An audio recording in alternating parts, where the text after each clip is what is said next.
Dalam nama Bapa dan Putra dan Roh Kudus. Amin. Shalom Aleichem saudara-saudari, selamat datang kembali di Quiet Time with Rumah Doa Elia Bali untuk edisi hari Rebo tanggal 7 Mei tahun 2025. Tema renungan kita hari ini adalah misteri roti hidup dan respon manusia. Diambil dari bacaan Kisah Para Rasul bab 8 ayat 1b sampai 8 dan Injil Suci menurut Yohanes bab 6 ayat 35 sampai 40. Saudara-saudari yang terkasih dalam Kristus, Tuhan Yesus memperkenalkan dirinya sebagai roti hidup,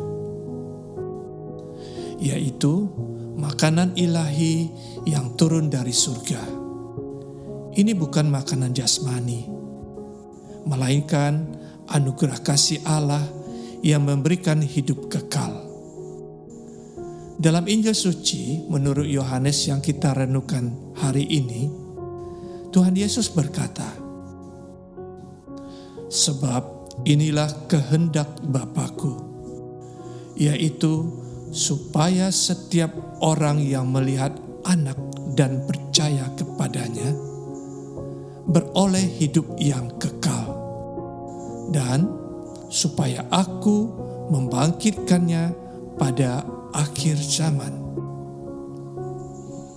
Saudara-saudari, roti hidup ini adalah sebuah pemberian yang bersifat universal, terbuka kepada semua orang dan tanpa ada sekat diskriminasi. Tetapi mengapa masih banyak orang yang justru menolaknya? Meskipun mereka sudah menyaksikan dan malahan sudah mengecap kuasa mukjizatnya. Mengapa hal ini terjadi? Jawabannya saudara-saudari ada pada kehendak bebas. Santo Agustinus pernah berkata, "Allah yang menciptakan engkau tanpa engkau tidak akan menyelamatkan engkau tanpa engkau."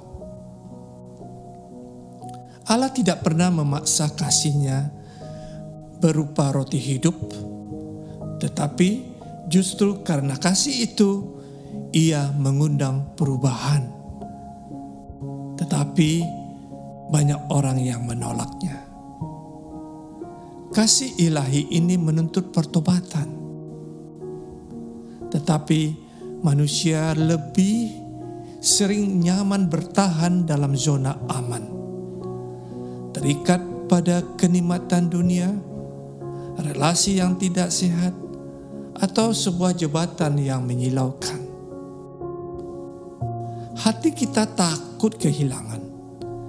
Kita membangun tembok pertahanan batin. Bahkan lembaga keagamaan pun bisa menolak kasih ketika lebih mencintai aturan daripada kehadiran Allah itu sendiri. Itulah yang terjadi pada Saulus sebelum bertobat. Saudara-saudari yang terkasih, ternyata ada orang-orang yang tidak takut akan implikasi pengorbanan, tidak tunduk pada rasa aman duniawi, dan menyerahkan kehendak bebas mereka untuk diikat oleh kasih Kristus, yaitu roti yang hidup. Dan mereka itu adalah para murid yang sejati. Seperti Stefanus, yang bukan hanya percaya, tetapi berani bersaksi hingga mati. Ia menjadi gambaran nyata roti hidup yang dipecah-pecahkan demi orang lain. Ketika kasih diterima dengan tulus, ia tidak berhenti di dalam hati. Ia mengalir, menyala, menjadikan sebuah kesaksian. Inilah buah iman sejati, saudara-saudari. Iman yang tidak diam, tetapi menyebar menjadi benih-benih baru. Begitupun Filipus, ketika setelah penganiayaan justru memberitakan Injil ke Samaria. Artinya, kasih yang diterima tidak tinggal diam dalam ketakutan, melainkan bergerak melampaui batas-batas kenyamanan. Tuhan telah mengubah hati yang luka menjadi jalan misi yang bersinar. Saudara-saudari, hari ini roti hidup itu masih ditawarkan kepada kita. Kita diundang untuk memilih. Apakah kita seperti orang-orang banyak yang menolak karena takut berubah? Ataukah kita seperti Stefanus dan Filipus yang mau menerima dan mewartakan meski harus berkorban? Ingatlah saudara-saudari yang terkasih, bahwa kasih yang benar itu tidak nyaman, tetapi menyelamatkan.